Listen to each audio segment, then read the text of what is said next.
Jeffrey Katzenberg's inspiring Disney movie memo still holds up. So what are we talking about here? Guys, Jeffrey Katzenberg, the man who co-founded DreamWorks, who was once a top Disney executive, had penned a memo back in January of 1991, a 10,000-word critique of the very system that he helped build.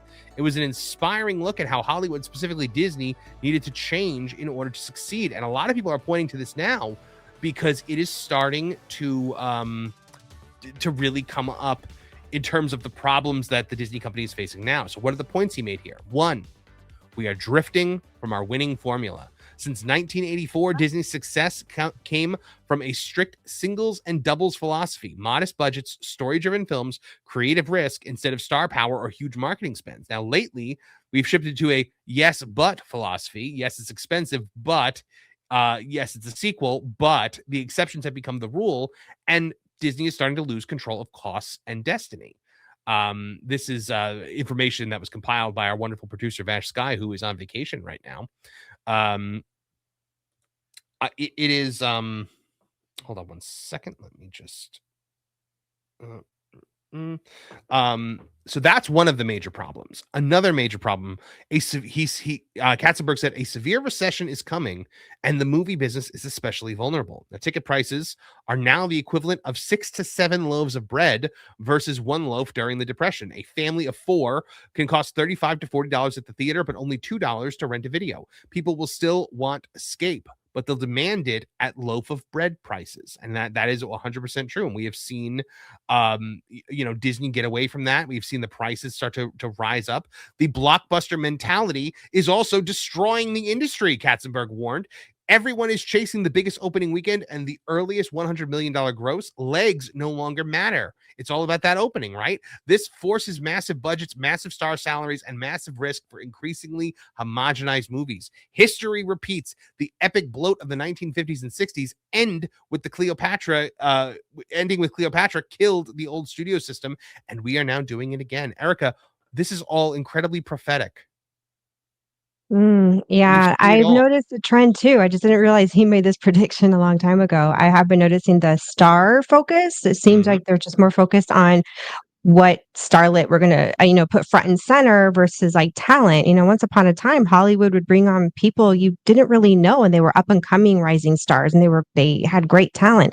It's like the pool of actors and actresses are pulling from is really small. They just keep going for the same people, and it's like, well, and there's people they want to act.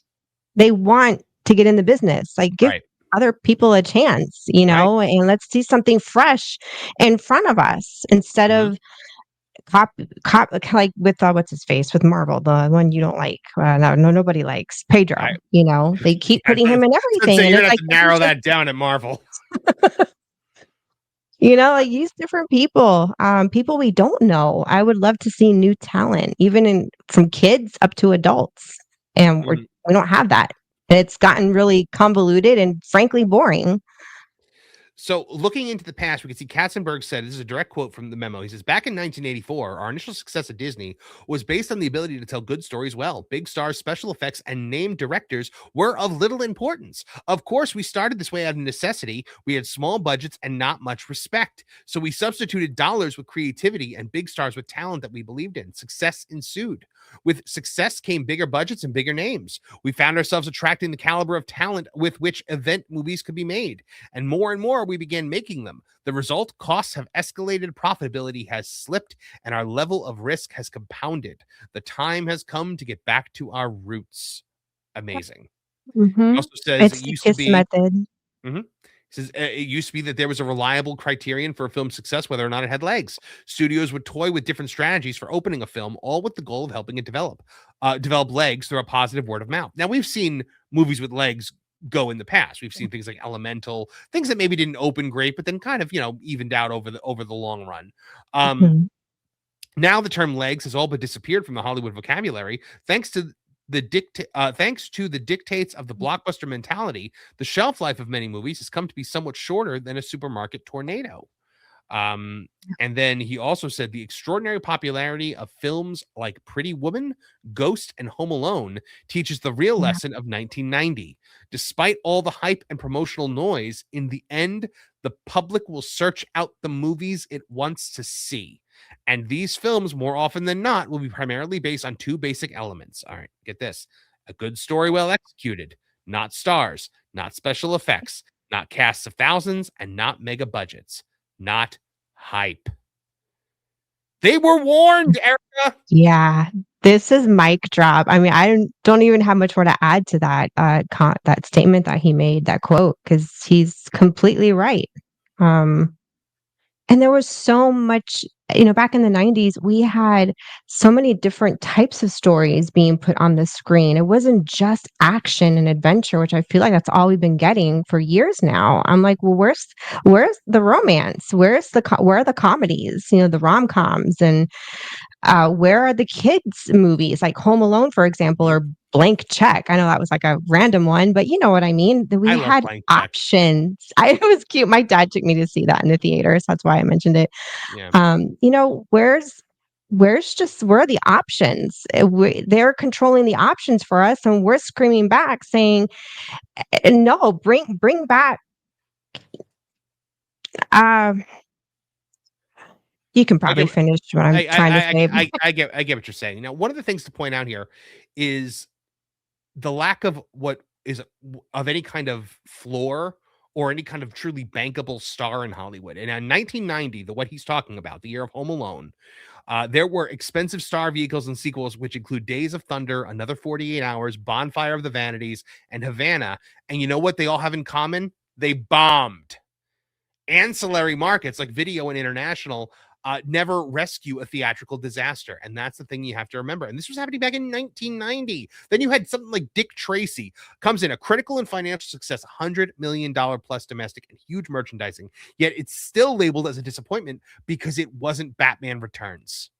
Because it didn't hit that level of Batman Returns. Blockbusters come in and they consume disproportionate time, money, and executive energy while jeopardizing the smaller films. So the idea here is to get back to the basics, get back to ideas. You have a great original idea, and that is better than stars, effects, budget, hype. That's what Katzenberg is trying to get through to the Disney company back in 1990, and you can see that they all but completely ignored him, which is why he had to go make DreamWorks and, they made Shrek, and Shrek is just him just riffing on Disney for forever. You have to develop ideas in-house and not overpay for spec scripts. You have to have high concept, which equals original and communicable, not just catchy logline, and a strong story and script. It's not rocket science. It's really not.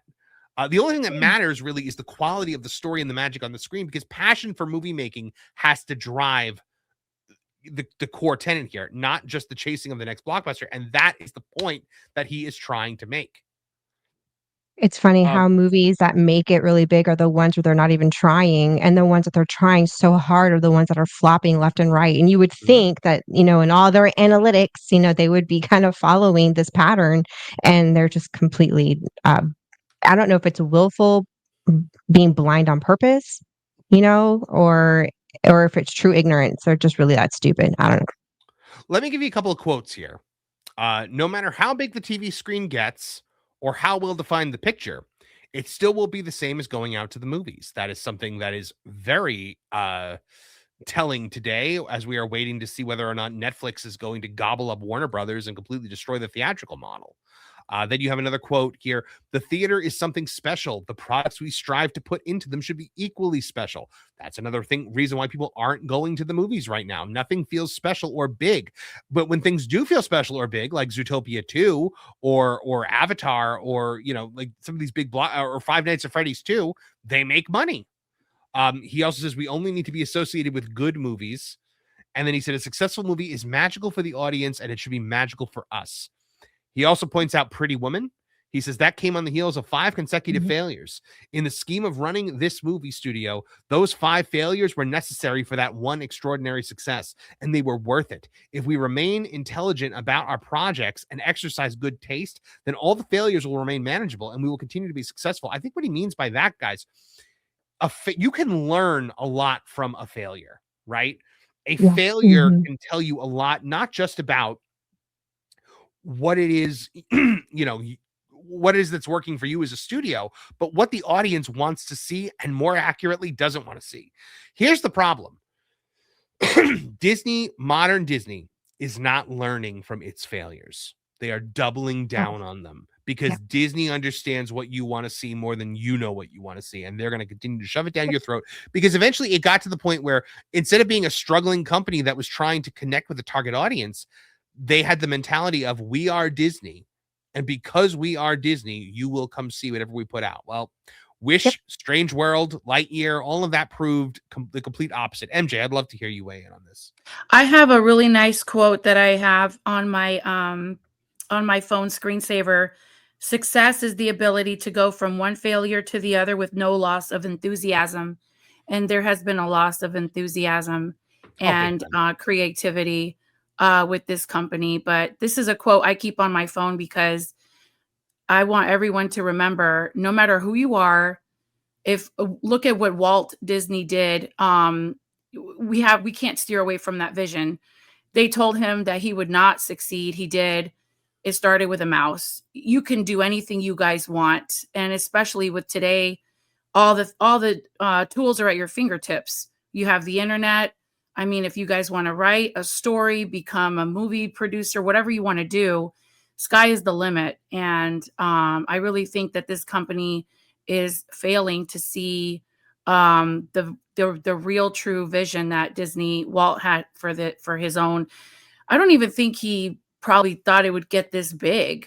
He just wanted to do what he felt so passionate about. Well, a long time ago, it stopped being about the consumer. It stopped being about telling a story. It started being about the committee, and it started being about, the bottom line is always the most important thing, but you can get a better bottom line by appealing to the customers, not trying to fit your customers into some mold or replace them with people that you find more palatable. That's the problem that Disney is facing. That's the problem plaguing modern Disney. And from what we can see here, guys, it was a fully preventable problem because they were warned in 1991 by a guy who went on to found their biggest competitor. The 90s. Dude, I was like in 6th grade in 91. Jeez. I wasn't even there. And there was no Zoom meetings then. No, that was the era of like Aladdin and Beauty and the Beast. That was when those movies were coming on scene. Yes. Well, jeez. Guys, with all of this out there, with this memo now popping back up, it will be interesting to see if Disney has anything to say about it, if they have any response to it all these years later, or if the cats has got their tongue. Thanks for watching That Park Plays News. For more information, consider checking out www.thatparkplace.com. And don't forget to subscribe, share, like, and send this out on your favorite social media accounts.